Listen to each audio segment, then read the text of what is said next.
Hello my dear viewers, this is your educator and mentor Swati Chawla और एक बार फिर से स्वागत है आपका अपने इस प्यारे से यूट्यूब चैनल पर।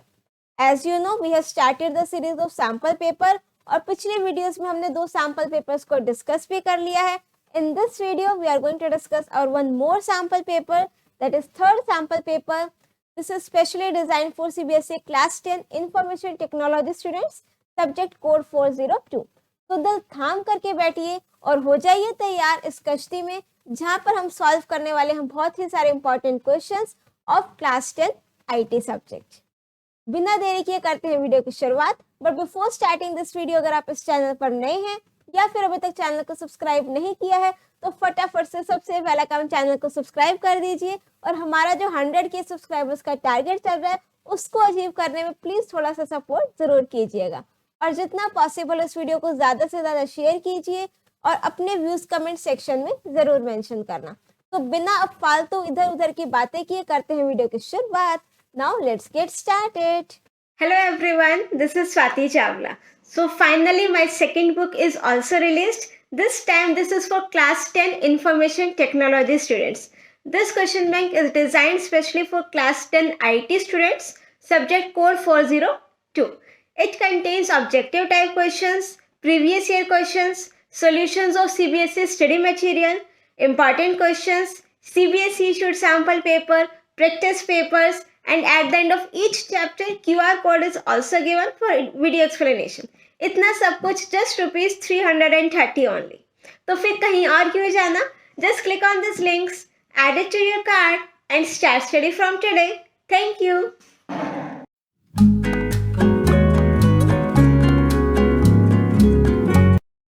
So this is the sample paper which we will discuss in our today's video. Starting में आपको ब्लूप्रिंट गिवन है, जैसा कि आपको CBSE सैंपल पेपर में भी मेंशन है कि आप लोगों की जो यूनिट फर्स्ट है that is communication skills plus unit 5 that is green skills. These are included for your internal assessment only. Like आप लोगों के जो प्री बोर्ड्स होंगे, यूटीज होंगे, पीटीज होंगे, उसमें वो आपके टीचर इन यूनिट्स में से क्वेश्चन दे सकते हैं. पर जो आपका बोर्ड एग्जाम होगा उसमें से आपके इन यूनिट्स में से क्वेश्चन नहीं होंगे, राइट. और ये self management skills, ICT skills, entrepreneurial skills, उसकी ये मार्किंग दे रखी है. पार्ट बी आपका जो होगा that is subject specific skills. This will be of 40 marks. यहाँ पर आपकी 4 यूनिट्स हैं. आपके डिजिटल डॉक्यूमेंटेशन में से 8 क्वेश्चंस होंगे टोटल. 1 मार्क्स के 6 होंगे, 2 मार्क्स का 1 होगा, 4 मार्क्स का 1 होगा, इस तरीके से, राइट. तो सब यहाँ पर उनकी वेटेज मेंशन है, ठीक है. तो आप लोगों का जो 40 मार्क्स का रहेगा ये टोटल. और जो आपका क्वेश्चन पेपर होगा that will be divided into 2 sections, section A and section B. Negative marking नहीं होगी. सेक्शन ए आपका ऑब्जेक्टिव टाइप क्वेश्चंस होगा 24 मार्क्स का और सेक्शन बी आपका सब्जेक्टिव टाइप क्वेश्चंस होंगे इसमें 26 मार्क्स के. तो अब हम स्टार्ट करते हैं सेक्शन ए से. Section A that is your objective type questions.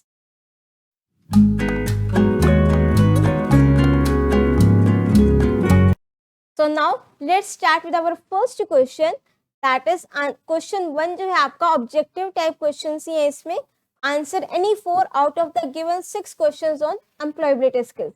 That means जो आपका पार्ट ए है बुक का employability skills, क्वेश्चन 1 में आपके उससे रिलेटेड क्वेश्चंस होंगे. 6 क्वेश्चंस होंगे total and you have to attempt any 4. अगर 4 से ज्यादा मार्क कर दोगे तो first 4 marked questions will be considered for evaluation. तो हमारा जो फर्स्ट पार्ट है that is dash are small files which are stored on a user's computer when a user visit a website on the internet.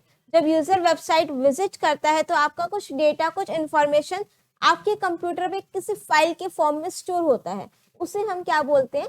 Cookies. तो the correct answer for this question is option B, that is cookies. Cookies basically होते क्या है, like आप लोगों ने देखा होगा, suppose आपका मन आया कि you want to purchase one laptop. आप अमेजोन पर गए या किसी भी सोशल नेटवर्किंग वेबसाइट पर गए, आपने वहां पर प्रोडक्ट का नेम लिखा, तो यू विल सी कि आप लोगों को जो एडवर्टीजमेंट्स हैं, आप चाहे फेसबुक ओपन करो या फिर कोई भी आप वेबसाइट ओपन करते हो, आपको उसी प्रोडक्ट से रिलेटेड एडवर्टीजमेंट्स दिखने लगेंगी. ऐसा क्यों होता है? ऐसा कोई मैजिक तो ये है नहीं. आपकी सारी की सारी डिटेल, सारी इंफॉर्मेशन एक फाइल में स्टोर हो जाती है और उस फाइल को हम क्या बोलते हैं? Cookies. So now our next question, that is second part. Ram performed on annual day function and learned something new, such as dancing, singing, etc. What type of motivation is this? Now we are having two types of motivation, internal motivation and external motivation. Internal motivation जो हमारे अंदर से आता है, मतलब उसके लिए हमारे पास ये नहीं है कि अगर हम ये करेंगे तो मुझे प्राइज मिलेगा या गिफ्ट मिलेगा, अवार्ड मिलेगा, राइट? वो चीज हमारे लिए अंदर से आती है, that is internal motivation. External motivation क्या होता है कि आपको किसी ने मोटिवेट किया कि आप एग्जाम में अच्छा परफॉर्म करोगे और आपको ये ट्रॉफी दी जाएगी, अवार्ड दिया जाएगा, कैश प्राइज दिया जाएगा, इस तरीके से कोई एक्सटर्नल आपको लालच दिया जाए तो आपका क्या होता है, एक्सटर्नल मोटिवेशन, राइट? है तो दोनों ही मोटिवेशन, एक आप बिना अवार्ड के लिए कर रहे हो और एक आप विद अवार्ड कर रहे हो। तो जो एनुअल डे फंक्शन में राम ने परफॉर्म किया, उसने क्यों किया कि टू लर्न समथिंग न्यू। उसको यूं नहीं बोला गया कि अगर आप अच्छा परफॉर्म करोगे तो आपको अवार्ड दिया जाएगा, ऐसा कुछ नहीं बोला। To learn something new such as dancing, singing etcetera. So what type of motivation is this? This is your internal motivation. So the correct answer for this is option A, that is internal motivation, right? Now next is part third. Which of the following is not commercial entrepreneurial functions? See, हमारे पास entrepreneur के काफी सारे functions होते हैं, उसमें से एक main category है commercial functions। तो उसमें से आपका इसमें से कौन सा उसके अंडर नहीं आता है? प्रोडक्शन एंड ऑपरेशंस आता है, finance and accounting, okay, marketing, and the fourth one is the leadership. तो the correct answer is option D, that is leadership. Leadership जो है मेरा कमर्शियल एंटरप्रेन्योर फंक्शन के अंडर नहीं आता है। Now next is fourth part, everything we store in computer is stored in a form of dash. जब भी हम कंप्यूटर पे कुछ ना कुछ स्टोर करते हैं, वो किसकी फॉर्म में स्टोर रहता है? फोल्डर, सब folder, file and none of this. Now see, आपने सपोज पावर पॉइंट प्रेजेंटेशन बनाया, वो एक फाइल के अंडर सेव रहेगा। फोल्डर जो है that is a collection of multiple files. But जब हम कोई भी अपना काम स्टोर कराते हैं तो वो किसके अंडर कराते हैं? फाइल्स के अंडर। The correct answer is option C, that is files. What is S in SMART method of goal setting?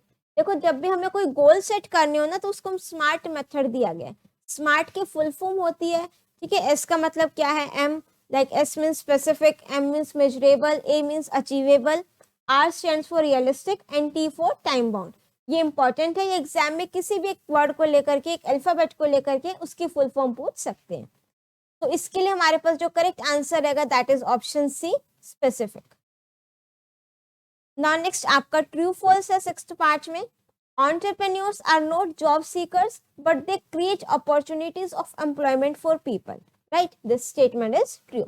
Because जो हमारे entrepreneurs होते हैं उनका काम क्या होता है? जॉब अपॉर्चुनिटीज प्रोवाइड करना। जॉब सीकर मीन्स जिसको जॉब चाहिए होती है। हमारे जो entrepreneurs होते हैं उनको जॉब चाहिए नहीं होती है, they usually provide employment opportunities. So this entrepreneurs are not job seekers, but they create opportunities. So this statement is true. Next हम आ जाते हैं क्वेश्चन नंबर 2।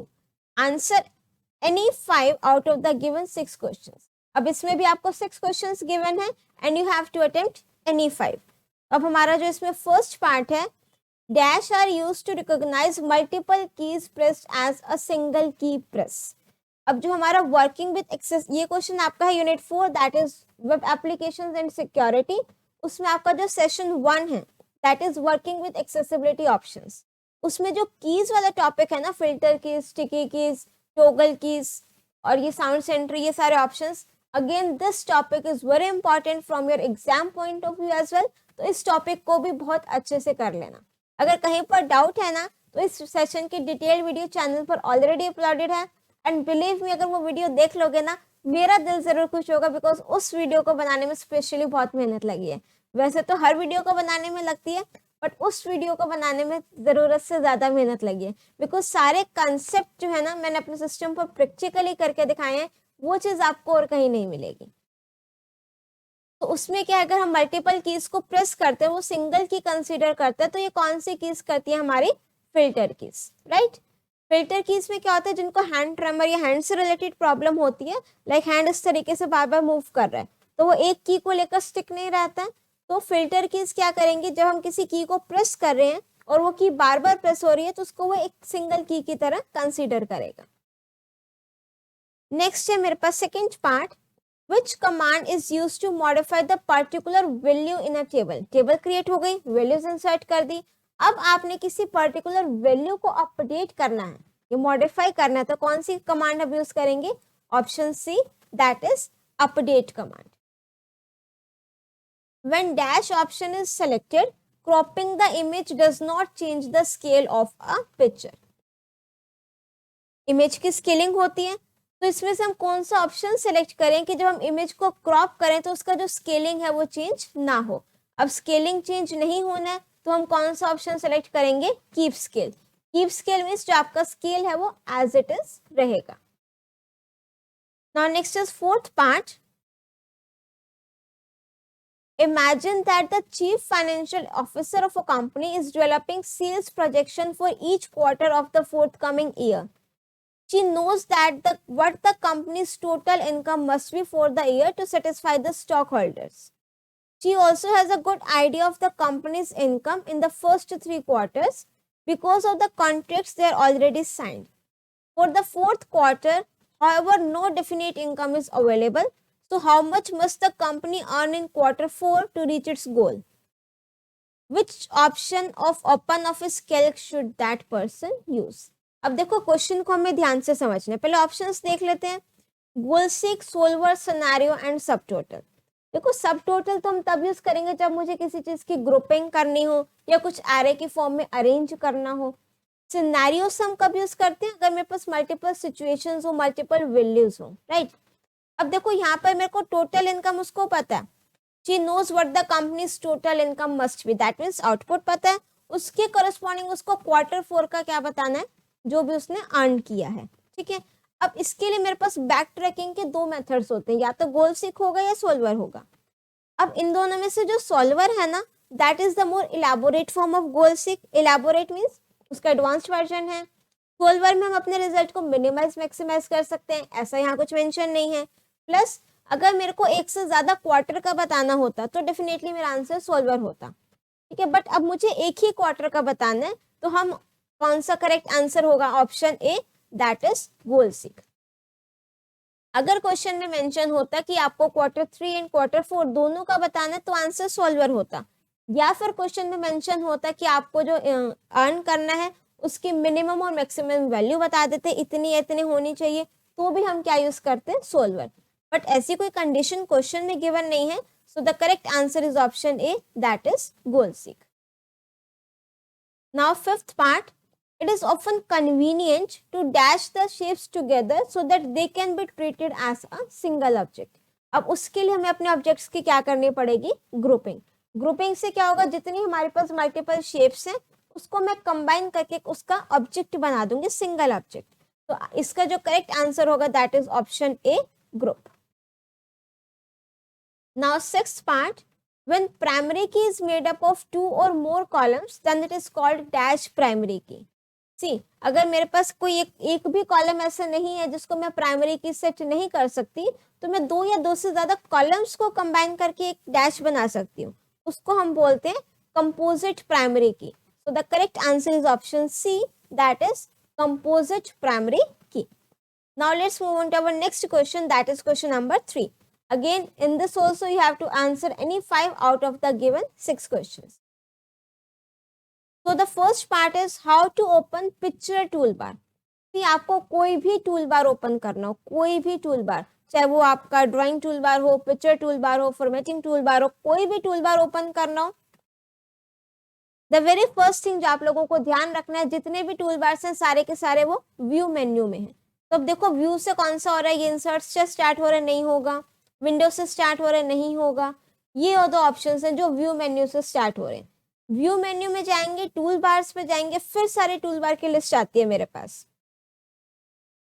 तो यहाँ पर जो करेक्ट आंसर होगा that is option B, view and then tool bars and then picture tool bar, right. So correct answer आपका क्या होगा? Option B. Next is second part, a dash is a set of data values of a particular type, one for each row of the table. Data values की बात हो रही है, set of data values of a particular type की, उसी type की होंगी, one for each row of the table, उसको हम क्या बोलेंगे? कॉलम, या फिर आप कह सकते हो फील्ड। या फिर आप कह सकते हो एट्रीब्यूट, एक ही बात है, ठीक है। इसका मतलब क्या है, set of data values of a particular type, कि अगर मेरे कॉलम का नेम क्या है, रोल नंबर, तो उसमें जितनी वैल्यूज होंगी सारी इंटीजर टाइप की होंगी, पर्टिकुलर टाइप उसी एक टाइप की होंगी। परसेंटेज का कॉलम बनाया, अगर मैंने इसकी डेटा टाइप फ्लोट या फिर डेसिमल रखा है, तो सारी की सारी वैल्यूज आपकी उसमें डेसिमल वैल्यूज होंगी। तो दैट मीन्स उस कॉलम में आपकी जो सारी की सारी वैल्यूज है वो एक पर्टिकुलर टाइप की होंगी, तो उसको हम क्या बोलते हैं, column. Now next is part number 3rd, the option in Microsoft Windows used for helping users with physical disabilities and to reduce repetitive strain। जो फिजिकल डिसेबल्ड पर्सन होते हैं, जिनको रेपिटेटिव स्ट्रेन को रिड्यूस करना होता है, उनके लिए हमारे पास जो ऑप्शन है that is sticky keys. Next हमारे पास आ जाता है part 4, which of the following filter is used to softens the contrast of image. अगर मुझे अपने इमेज के कंट्रास्ट को सॉफ्ट करना है तो कौन सा फिल्टर यूज होगा, स्मूथ फिल्टर, राइट। नेक्स्ट है 5th part, in subtotals we can select up to dash group of arrays. तो अगर मैं ओपन ऑफिस की बात करूं तो वहां पर अगर मुझे ग्रुपिंग सब टोटल में ग्रुपिंग करनी है तो मैक्सिमम 3 ग्रुप्स कॉलम्स 3 टाइम्स में ग्रुपिंग्स या 3 लेवल तक मैं ग्रुपिंग्स कर सकती हूँ। तो the correct answer for this is option A, that is 3। Now next is part 6th, last part है ये इस क्वेश्चन का। Rohit scored 25 out of 30 in English, 22 out of 30 in maths. Now he wants to calculate the score in IT. He needs to achieve 85% in aggregate. Suggest him the suitable option out of the following to do so. अब देखो मुझे final result पता लग गया कि उसको aggregate 85% चाहिए और उसको किस सब्जेक्ट के मार्क्स नहीं पता, सिर्फ आईटी के। एक वेरिएबल अननोन है, तो करेक्ट आंसर क्या होगा, गोल सीक, ऑप्शन सी। यही अगर वो मुझे बोल देता कि आईटी और एसएसटी के मार्क्स नहीं पता है तो हम क्या यूज करते, सोल्वर। तो the correct answer for this is option C, that is goal seek. Now let's move to our next question, that is question number 4। Again in this also you have to attempt any 5 out of the given 6 questions. तो जो हमारा first part है, dash is a form of communication over the internet that offers an instantaneous transmission of text based messages from sender to receiver। Internet को लेकर के बात हो रही है, जो मैं कम्युनिकेट करती हूँ with the help of internet, instant text messages send कर देती हूँ, उसको हम क्या बोलते हैं, इंस्टेंट मैसेजिंग। तो काफी सारे इंस्टेंट मैसेजिंग सॉफ्टवेयर भी अवेलेबल हैं, उसकी हेल्प से हम ये काम कर सकते हैं। नेक्स्ट है इसका second part, maintaining a table of content includes dash. जब हम टेबल ऑफ कंटेंट्स को मेंटेन कर रहे हैं तो उसमें आपकी क्या क्या चीजें आती हैं, हम टेबल ऑफ कंटेंट्स को अपडेट कर सकते हैं, बिल्कुल कर सकते हैं, एडिट कर सकते हैं, बिल्कुल कर सकते हैं, डिलीट कर सकते हैं, ये भी कर सकते हैं। अलाइनमेंट ये उसकी मेंटेनेंस का पार्ट नहीं है। तो जो correct answer option first second third वो मुझे गिवन है ऑप्शन डी में। तो the correct answer is option D, that is first second and third. Now next is part 3rd. The length of the field value of text data type is dash characters by default in DBMS। अगर हम DBMS software की बात करें open office base की, तो वहां पर जो आपका न्यूमेरिक डेटा टाइप है और टेक्स्ट डेटा टाइप है, दोनों में आपकी लेंथ नेम से प्रॉपर्टी है, ठीक है। तो जो आपका न्यूमेरिक डेटा टाइप की अगर मैं बात करूं, वहां पर डिफॉल्ट वैल्यू मेरे पास 10 है, 10 डिजिट्स तक मैं ले सकती हूँ। वेरएज वहीं अगर हम बात करें टेक्स्ट टाइप की डेटा टाइप की, और डिफॉल्ट वैल्यू वहां पर मेरे पास क्या रहती है, 50। तो ये चीज ध्यान रखनी है आप लोगों ने। अगर मैं डिफॉल्ट कैरेक्टर्स की बात कर रही हूँ, डिफॉल्ट वैल्यू की बात कर रही हूँ, टेक्स्ट डेटा टाइप में 50 है और न्यूमेरिक डेटा टाइप में वो 10 है। Now next is fourth part, an organisation can face some dash that could put the lives of the employees in danger।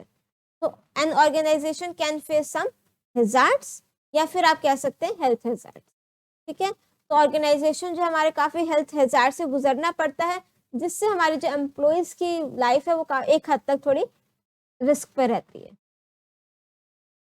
Now next is fifth part,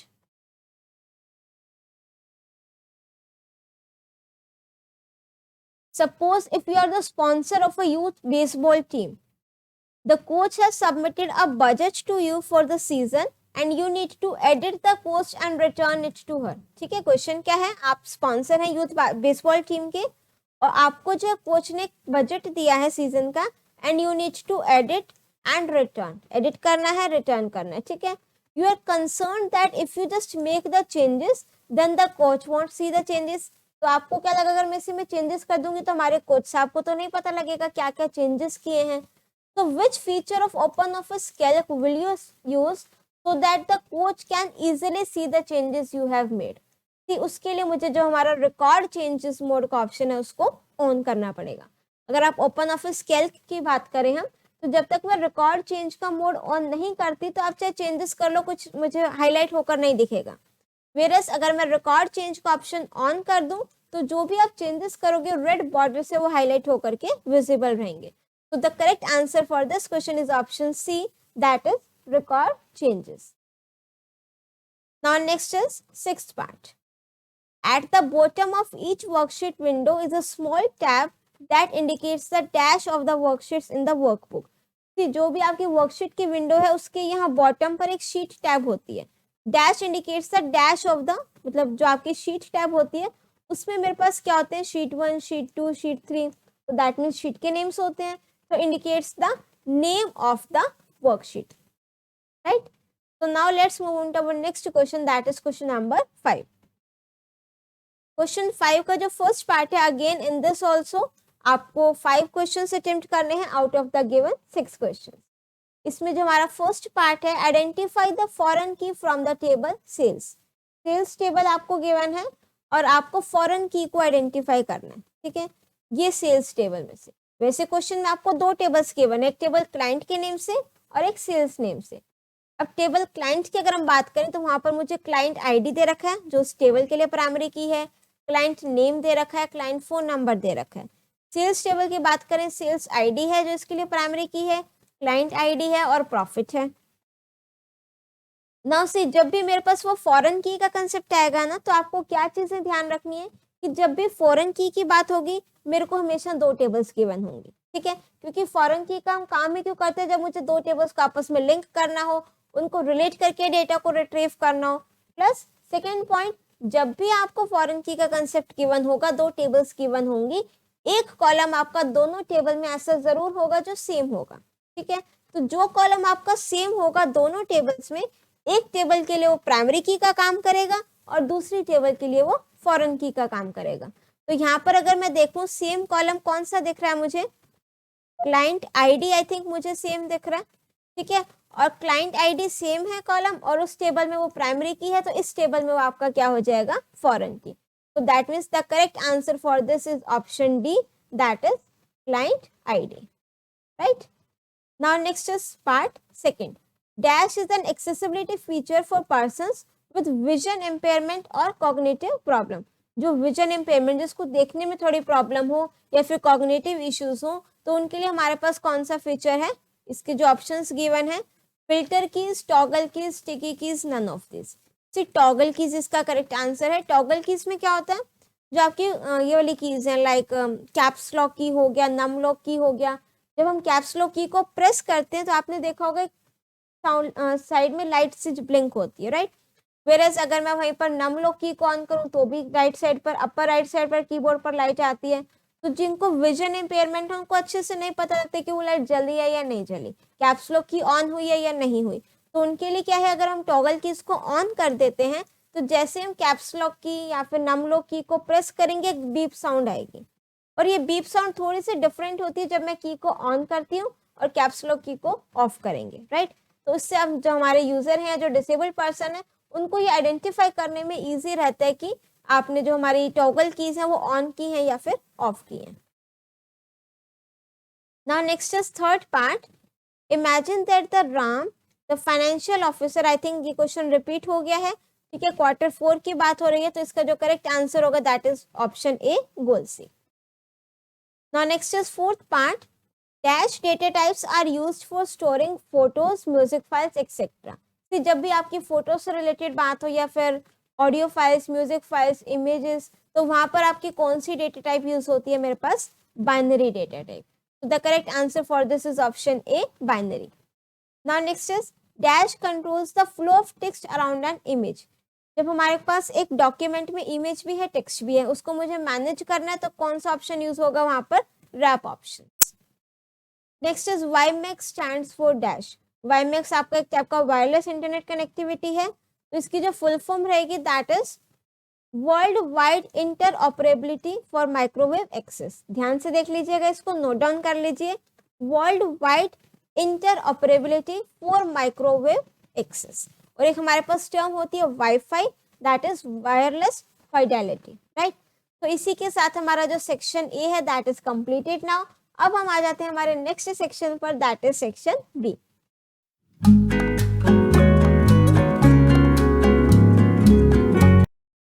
now let's start section B, that is subjective type questions.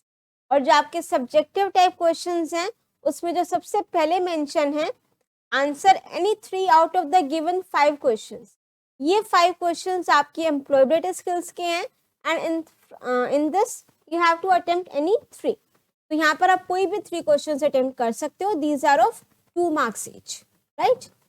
So the question number 6 is write 4 qualities of self motivated people. अब देखो self motivated people जो इनके अंदर खुद से motivation होता है किसी ना किसी काम को करने का. अब आप ही हो, ठीक है, आप सेल्फ मोटिवेटेड हो क्योंकि आपको पता है कि अगर आपको एग्जाम में अच्छे मार्क्स लाने तो पढ़ना तो पड़ेगा, ठीक है. तो ये मोटिवेशन अंदर से है. तो आपको अपनी कोई भी ऐसी 4 क्वालिटीज लिखनी है, या फिर अगर आपको लगता है आप सेल्फ मोटिवेटेड नहीं हो तो ऑब्वियसली आपको सेल्फ मोटिवेटेड पर्सन जरूर बनना चाहिए, because this will help you in your life as well. आगे बहुत काम आने वाला है. तो अब हम इसमें 4 क्वालिटीज देखते हैं सेल्फ मोटिवेटेड पीपल की. कौन कौन सी 4 क्वालिटीज हैं? तो the first one is they know what they want from life. Means उनको अपने गोल्स पता होते हैं कि मुझे क्या करना है, कैसे अचीव करना है, like, right. Next is they are focused. ठीक है, वो बिल्कुल अपना, उनको पता है कि उनका गोल कहाँ सेट है, ये उनका टारगेट है, निशाना किस तरीके से लगाना है, right. They are very focused. Third point is they know what is important for them. जो फालतू की गॉसिप्स होती है उनसे दूर रहते हैं. उनको पता है उनको क्या काम करना है, क्या उनके लिए इम्पोर्टेंट है. Last point is they are dedicated to fulfil their dreams. अपने सपनों को पूरा करने के लिए पूरी जी जान लगा देते हैं, पूरी मेहनत करते हैं. और फिर वो डायलॉग भी तो है ना, अगर आप किसी चीज को पूरी शिद्दत से चाहो तो पूरी कायनात उसे आपको मिलाने में जरूर लग जाती है. तो अगर आपका गोल सेट है, पूरी शिद्दत से उसके लिए मेहनत करो तो definitely you will be able to achieve your goal as well. बस आपको बीच में अगर लड़खड़ा जाते हो तो रुकना नहीं है, दुगनी मेहनत से और आगे बढ़ना है. Now next is question number 7. Differentiate between interest and abilities. अब देखो 2 अलग अलग टर्म्स हैं, इंटरेस्ट और एबिलिटीज. इंटरेस्ट का मतलब क्या होता है कि let's suppose I am interested in dancing, मुझे डांस करना पसंद है. एबिलिटी कि मेरे को इतना अच्छा डांस करना आता नहीं है, ठीक है. This is the ability. This is the difference between these 2 terms. तो इंटरेस्ट क्या कहते हैं? Things that you like to do in your free time makes you happy. जो आप फ्री टाइम में करते हो, जिसको करके आपको अच्छा लगता है, right. Abilities means N acquired और नेचुरल कैपेसिटी, कि या तो आपने उसको सीखा हो या फिर वो नेचुरल इनबॉर्न टैलेंट हो आपके अंदर, ठीक है, या फिर आपने डांस क्लासेस ज्वाइन की हो, तो वो एबिलिटी हो गया. नेक्स्ट, इंटरेस्ट में क्या है? Things you are curious to do even if you no one asked you do it. कि अगर आपको किसी ने बोला भी नहीं ना कुछ करने को, बट आपका इंटरेस्ट उसमें, तो डेफिनेटली आप करोगे उस चीज को, राइट. उसमें मैरिज में होता है ना, जैसे ही डीजे बजा अपना हाथ पैर हिलना शुरू, तो दैट मीन्स आपका इंटरेस्ट है डांसिंग में. एबिलिटी तो कब होगा? जब आप किसी डांस कॉम्पिटिशन में पार्ट लोगे. ऐसे कुछ स्टूडेंट्स होते हैं जिनका आर्ट काफी अच्छा होता है, ड्रॉइंग काफी अच्छी होती है, तो वो उनका इंटरेस्ट है. एबिलिटी की वो एक बहुत बढ़िया पेंटर है या उन्होंने ड्रॉइंग सीखी है या सीख रहे हैं. डिफरेंस क्लियर हो गया दोनों में? तो एबिलिटी क्या कहते हैं? It enables you to perform a particular task with proficiency. जिसको आप प्रोफेशनली बहुत अच्छे से परफॉर्म कर सकते हो, that is your ability. Now next is question number 8. What are cookies? ये हमने अभी फिल इन द ब्लैंक्स में भी आई थिंक हमारा आया था स्टार्टिंग में. कुकीज क्या होती हैं? These are very small files which are stored on a user's computer when you visit a website on the internet. जब भी हम इंटरनेट पर कोई भी वेबसाइट को विजिट करते हैं तो आपका जो डेटा है, कुछ डिटेल्स हैं वो आपके सिस्टम पर स्टोर हो जाती है, उसको हम क्या बोलते हैं, cookies. Now next is question number 9। List any 4 ways in which entrepreneur affects a society। कि entrepreneurs आपको पता है क्या होते हैं, जो अपने इनोवेटिव आइडियाज लाते हैं, उनके दिमाग में बहुत अच्छे अच्छे आइडियाज लाते हैं, तो वो सोसाइटी को किस तरीके से इफेक्ट करते हैं। ठीक है, उनका नेगेटिव और पॉजिटिव इम्पैक्ट दोनों पड़ते हैं वैसे तो सोसाइटी पर, बट अगर पॉजिटिव नेगेटिव नहीं मेंशन तो ऑब्वियसली विल ट्राई कि हम पॉजिटिव इम्पैक्ट लिखें। देखो the very first point, accentuates economic growth. जो हमारी इकोनॉमिक ग्रोथ है वो इंक्रीज होएगी, मार्केट में क्रिएटिविटी बढ़ेगी, जॉब अपॉर्चुनिटीज बढ़ेंगी, right. Encourages the welfare of society, means अगर आप सोसाइटी को जॉब एम्प्लॉयमेंट अपॉर्चुनिटीज दे रहे हो तो ऑब्वियसली उनका वेलबींग, लिविंग स्टैंडर्ड इंप्रूव होगा। Solves the problem of society, because entrepreneurs क्या करते हैं, जो सोसाइटी की डिमांड होती है उसी को फुलफिल करते हैं। कि सोसाइटी ने बोला इस प्रोडक्ट में ये प्रॉब्लम है, ये अच्छा नहीं है, तो एंटरप्रेन्योर्स ने अपना इनोवेटिव आइडिया लगा करके, अपनी क्रिएटिविटी लगा करके एक नया प्रोडक्ट मार्केट में लॉन्च कर दिया, तो that means solves the problem of society as well. तो ये कुछ पॉइंट्स हैं जो सोसाइटी को इफेक्ट करते हैं। Now next is question number 10। What is the difference between misconception and reality. Misconception is also known as myth, या और क्या है, रियलिटी। इन दोनों में क्या डिफरेंस है। देखो मिसकंसेप्शन अगर मैं बात करूं, भ्रम, किसी चीज की गलत फहमी, मिसअंडरस्टैंडिंग होना, तो this is known as the misconception. Reality तो जो चीज रियल है वो आपकी रियलिटी है, राइट। तो अगर आप देखो, अ मिथ और misconception is a false belief और ओपिनियन अबाउट समथिंग, किसी चीज के बारे में गलत धारणा बना लेना, गलत ओपिनियन बना लेना। For example, if we think tall people run faster than short people, we have a misconception, right. It is not true. The truth is that short people can also run faster, right? Reality is the state of things as they actually exist. Reality तो जो exist कर रही है, जो आपके पास facts है, rather than as they may appear or might be imagined. Imagination में नहीं होता है, right? In other words, reality includes everything that is and has been, whether or not it is observable or comprehensible. Reality तो reality है, ठीक है, प्रत्यक्ष को प्रमाण की आवश्यकता नहीं, right? अब हम आ जाते हैं हमारा next, that is question number 11। इसमें आपके सब्जेक्ट स्पेसिफिक स्किल्स के क्वेश्चन स्टार्ट हो जाते हैं, and here you have to answer any 4 out of the given 6 questions. 6 questions given है, 2 मार्क्स के हैं, and you have to attempt any 4। तो जो हमारा क्वेश्चन नंबर 11 है, what is the difference between styles and templates. Styles क्या होते हैं, देखो हमारा कोई भी टेक्स्ट है, राइट, उस पर मुझे फॉर्मेटिंग स्टाइल्स अप्लाई करना हो तो स्टाइल हो गया कि आपने कोई फॉर्मेटिंग फीचर्स अप्लाई कर दिए, उसके लुक और बिहेवियर को जो हम देखते हैं, लुक ऑफ द डॉक्यूमेंट, आपने कोई इमेज इंसर्ट करी, उस पर आपने फॉर्मेटिंग लगा दी, दिस इज अ स्टाइल। और टेम्पलेट क्या होते हैं कि आपको एक ब्लूप्रिंट प्रोवाइड करते हैं। ब्लूप्रिंट मीन्स कि जो चीज आपको बार बार करनी है ना, लाइक हम लोग क्वेश्चन पेपर्स बनाते हैं, राइट, तो हमने क्या करना है, स्कूल का नेम टॉप पर लिखना ही लिखना है, स्कूल का लोगो लगाना ही लगाना है, टर्मिनल एग्जाम का नेम लिखना है, सेशन लिखना है, क्लास लिखना है, मैक्सिमम मार्क्स लिखने हैं, टाइम ड्यूरेशन लिखनी है, जनरल इंस्ट्रक्शंस लिखनी है, ये हमेशा सेम रहता है। तो व्हाट आई विल प्रेफर, मैं एक डॉक्यूमेंट बनाऊंगी, ये सारी चीजें लिख दूंगी, उसको एज ए टेम्पलेट सेव करके रख दूंगी, राइट। तो जब भी मुझे next time question paper design करना होगा, instead of writing all this things again, what I will do, I will open my saved template.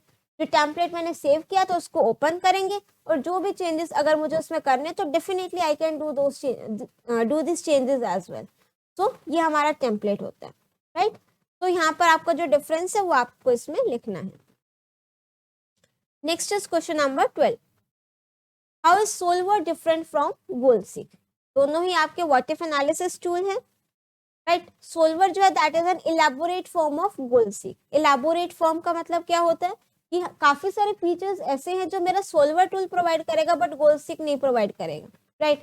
First difference क्या है, जो सोल्वर है वो हम तब यूज करेंगे अगर मेरे को मल्टीपल अननोन वेरिएबल्स हो, वेरस जो हमारा गोलसीक है वो तभी यूज होगा जब मेरे को एक वेरिएबल की वैल्यू ना पता हो। और सेकंड डिफरेंस, अगर मुझे अपने रिजल्ट को मिनिमाइज या मैक्सिमाइज करना है, कि मैं बताऊं मिनिमम इतनी वैल्यू होनी चाहिए, मैक्सिमम इतनी होनी चाहिए, तो हम क्या यूज करेंगे, सोल्वर।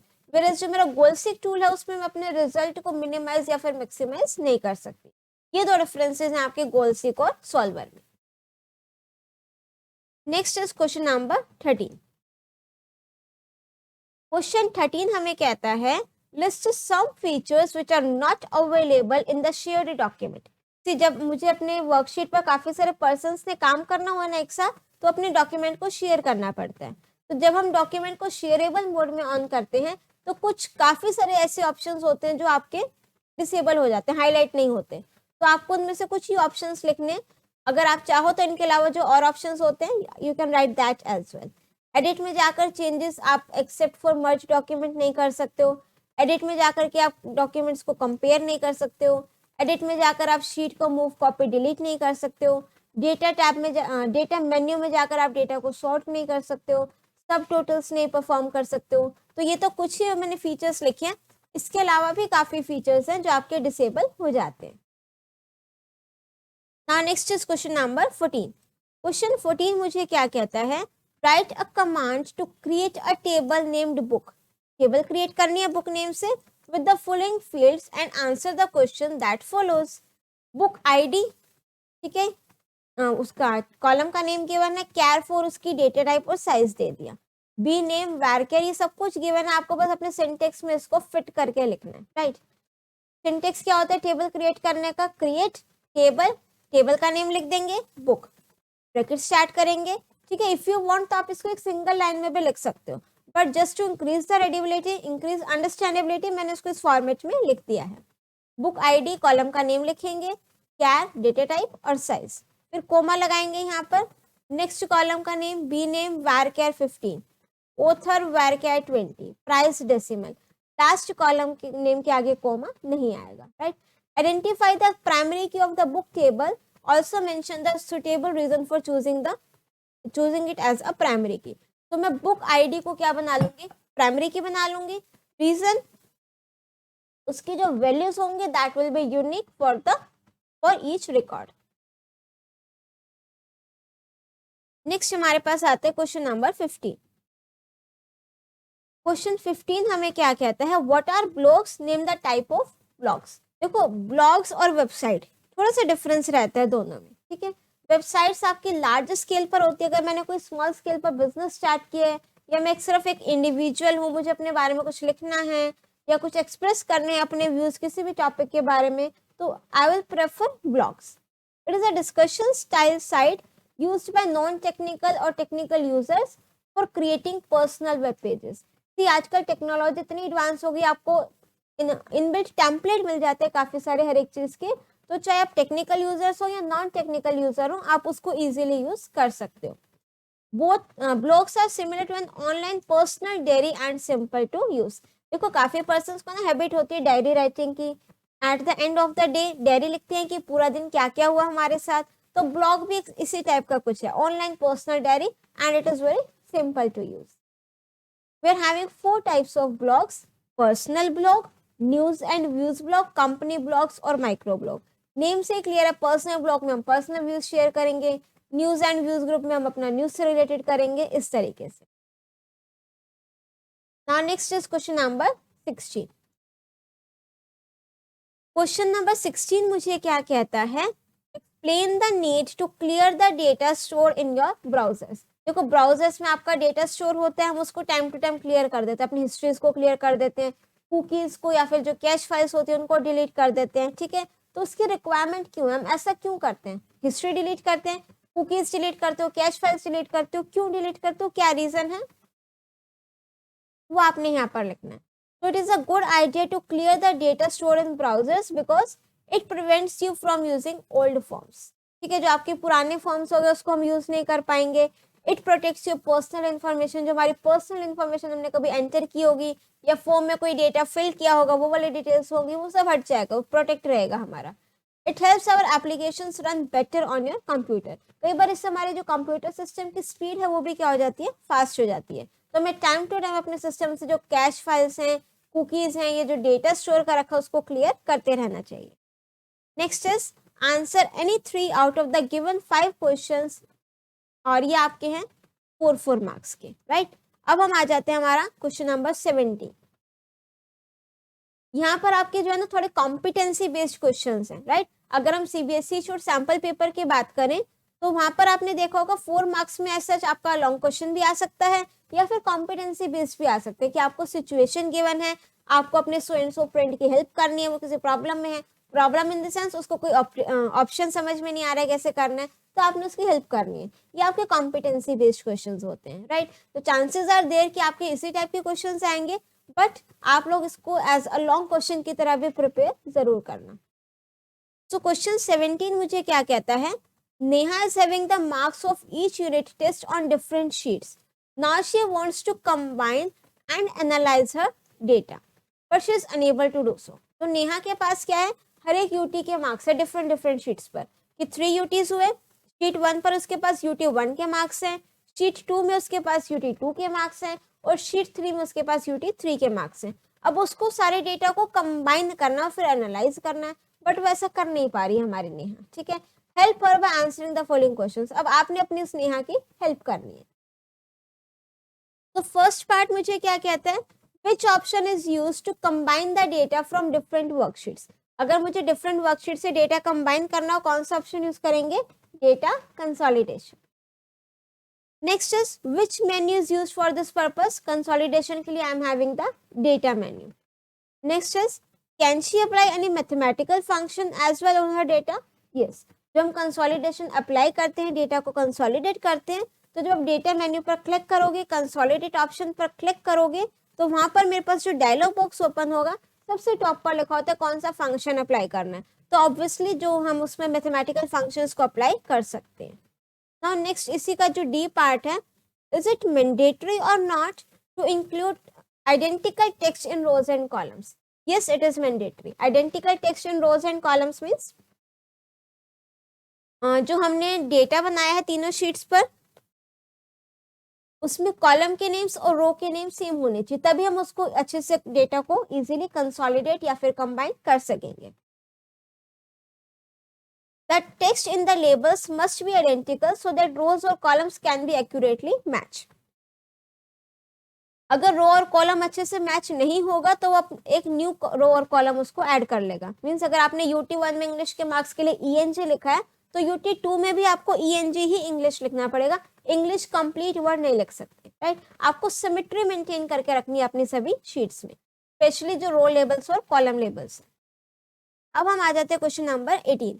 सक्षम is a class 10 student, he created an index in open office writer। open office writer में उन्होंने इंडेक्स क्रिएट किया for his science project, but his index was not properly inserted। वह इंडेक्स नहीं insert हुआ, कुछ ना कुछ तो मिस्टेक की होगी। help him to avoid his confusion by answering the following questions। what is the first thing that is to be kept in mind while making the TOC। TOC means table of content। तो जब भी हम table of content बनाते हैं तो मुझे किस चीज का सबसे पहले ध्यान देना चाहिए, हेडिंग्स का। तो जब भी हम टेबल ऑफ कंटेंट, वो आपका ऑटोमेटिकली क्रिएट होता है। कैसे क्रिएट होता है, ऐसा कोई मैजिक या फिर जादू तो है नहीं कि आपने टेक्स्ट लिखा और आपका इंडेक्स बंद करके रेडी हो जाएगा। हमें उसमें हेडिंग्स का ध्यान रखना पड़ता है। जो आपकी सबसे मेन हेडिंग होगी उसको हम सिलेक्ट करके हेडिंग 1 रखेंगे, फिर सब हेडिंग को हेडिंग 2 रखेंगे, फिर जो सब हेडिंग्स उसके अंडर होंगी हेडिंग 3, हेडिंग 4, इस तरीके से। तो आई थिंक सक्षम जी ने हेडिंग्स को ठीक से नहीं लिखा, तभी उसका जो इंडेक्स प्रॉपर्ली इंसर्ट नहीं हुआ है। So what is the first thing that is to be kept in mind, headings। which menu is used for the purpose। अगर आपको टेबल ऑफ कंटेंट इंसर्ट करना है तो कौन सा मेन्यू यूज करेंगे आप, insert menu. Name 5 tabs that appear in the index, insert index tab. जब हम इंसर्ट पे जाकर के इंडेक्स अपना जो टेबल ऑफ कंटेंट है इंसर्ट करते हैं, तो मेरे पास 5 टैब्स आ जाती हैं टॉप पर। तो वो आपको उनके नेम्स लिखने कौन कौन सी होती हैं, index table, entries, styles, columns and background. Next इसी में फोर्थ पार्ट है आपका, which option locks your table of content for modification in open office writer. जब हम ओपन ऑफिस राइटर से अपना इंडेक्स क्रिएट करते हैं या फिर आप टेबल ऑफ कंटेंट क्रिएट करते हो, तो हम उसमें मैनुअली कीबोर्ड से प्रेस करके कोई भी चेंजेस नहीं कर सकते। बट अगर आपने करने हो तो एक ऑप्शन होता है प्रोटेक्ट अगेंस्ट मैनुअल चेंजेस, इसको आप अपना टॉगल कर सकते हो ऑन या ऑफ अपनी रिक्वायरमेंट के अकॉर्डिंग। तो क्वेश्चन क्या था, which option locks your table of content, protect against manual changes. Now next is question number 19। This is based on your SQL commands, और ये आपका 4 मार्क्स का क्वेश्चन तो आपको पता है आना ही है, दिस इज वेरी इंपॉर्टेंट।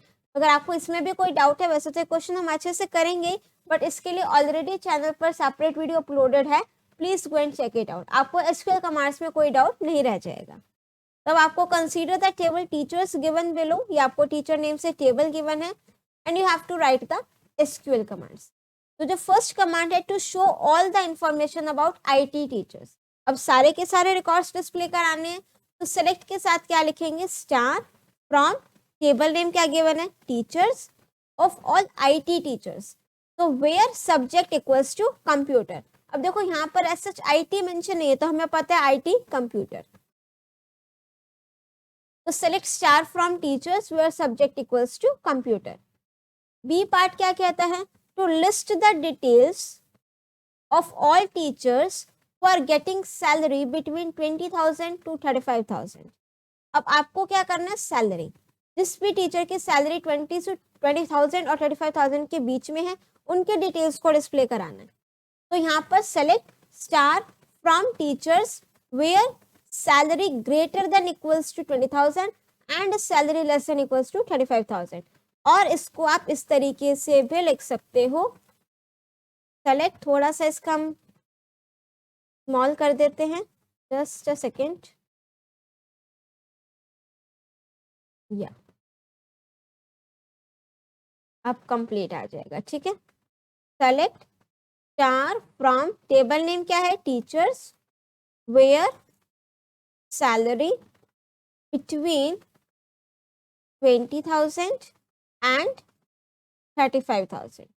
तो अगर मैं बिटवीन ऑपरेटर का यूज कर रही हूँ, तो जो आपकी बाउंड्री वैल्यूज हैं दैट इज 20,000 और 35,000, ये दोनों पे इंक्लूड होंगी। तो आप या तो इस मेथड से ये सिंटेक्स यूज करके लिख सकते हो, या फिर ये लिख सकते हो, बोथ आर करेक्ट, राइट। और इसमें एक चीज का आप ध्यान रखोगे, अगर आप बिटवीन के थ्रू कर रहे हो, बिटवीन सिंटेक्स के थ्रू, और क्वेश्चन में वो कहता है 20,000 टू 35,000, देखो क्वेश्चन में तो उसने इंग्लिश सेंटेंस बनाना है, वो चीज लिख सकता है, बट आप तो हमारे इंटेलिजेंट स्टूडेंट हैं, आपने यहाँ पर सिंटेक्स में टू नहीं लिखना है। हमारे सिंटेक्स में क्या आता है यहाँ पर, एंड। अब हम आ जाते हैं इसी के सी पार्ट पर,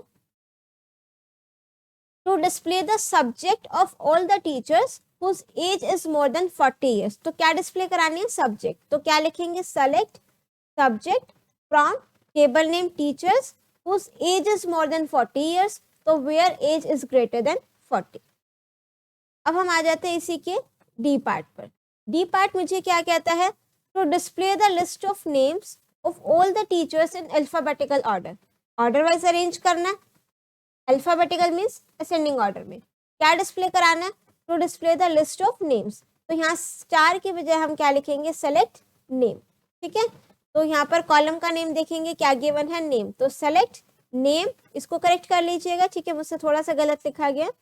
select name from teachers, order by, किसको करना है, इसको नेम्स को करना है, to display the list of names, तो order by name. Descending order अगर होता तो हम साथ में क्या लिखते, DESC for descending. Now next is question number 20, what is DBMS, explain any two advantages of DBMS। तो यहाँ पर आपको DBMS की फुल फॉर्म लिखनी है, डेफिनेशन लिखनी है डेटाबेस मैनेजमेंट सिस्टम की, कि किस लिए होता है सॉफ्टवेयर। बेसिकली DBMS में अपना जो डेटा है उसको अच्छे से ऑर्गेनाइज कर सकते हैं, मेंटेन करके रख सकते हैं, सारा डेटा सेंट्रलाइज्ड रहता है, ये सारे पॉइंट्स आपने इसमें इंक्लूड करने हैं। Plus you can right any two advantages of data base management system. काफी सारे इसमें एडवांटेजेस होते हैं कि लाइक आपका इसमें जो डेटा है वो रिडंडेंसी ऑफ डेटा नहीं होता है, डेटा कंसिस्टेंट रहता है, हम डेटा को इजीली शेयर कर सकते हैं, बैकअप ले सकते हैं, डेटा एक्यूरेट रहता है, ठीक है, ये सारे एडवांटेजेस आप इसमें लिख सकते हो। Now next is question number 21, Rahul has purchased some stationery items from an online site and he has to make online payment for the items to complete the transaction। online payment करनी है, ठीक है। suggest any two options that he can use to make payment of his bill on the online shopping website। अब देखो उसने payment कैसे करनी है, ऑनलाइन करनी है, तो आपको कोई भी दो मेथड बताने, वो क्रेडिट कार्ड का यूज कर सकता है, डेबिट कार्ड का यूज कर सकता है, फोन पे, पेटीएम, UPI, इन सब का वो यूज कर सकता है, नेट बैंकिंग। बट यहाँ पर आपने COD का ऑप्शन नहीं देना उसको, ठीक है, बिकॉज यहाँ पर लिखा है online site and has to make online payment, तो यहाँ पर हम उसको COD का ऑप्शन नहीं देंगे। Name any two situations where online shopping could be useful. कि आपको कोई 2 सिचुएशंस बतानी है जहाँ पर ऑनलाइन शॉपिंग काफ़ी यूज़फुल है। सी आप इसमें टाइम कंस्ट्रेंट, मेरे पास कोई टाइम कंस्ट्रेंट नहीं रहती, आप चाहे 2 बजे अमेज़न या फ्लिपकार्ट ओपन करके शॉपिंग कर सकते हो, राइट? अगर कस्टमर के पास टाइम नहीं है स्टोर पर विजिट करने का तो अभी हम देख सकते हैं, कई बार शॉपकीपर्स होते हैं ना, हम इतना सारा सामान निकलवा देते हैं, पसंद कुछ नहीं आता, वो बेचारा ऐसे मुंह बना के बैठ जाता है ना, इतना सारा सामान खोला भी सही, फिर भी कस्टमर को नहीं पसंद आया। ये चीज हमारे अमेजन वाले नहीं सड़ने वाले ना हमसे कि अब कितना भी कुछ देख सकते हैं, कितना एक्सप्लोर कर सकते हैं, ठीक है। और आपके पास क्या है कि आपको कैश को इजीली, मींस अगर आप शॉप पर जा रहे हो, आजकल तो वैसे हम शॉप पर भी ये सब पेमेंट कर देते हैं, ऑनलाइन पेमेंट हो जाती है, ठीक है। तो आप अपने अकॉर्डिंग यहाँ पर अपने जो पॉइंट्स है वो लिख सकते हो। अब प्रोडक्ट, हाँ कुछ प्रोडक्ट्स हमारे पास ऐसे होते हैं जो हमारे पास इवन मार्केट में अवेलेबल भी नहीं होते, वो हम ऑनलाइन इजिली परचेज कर सकते हैं।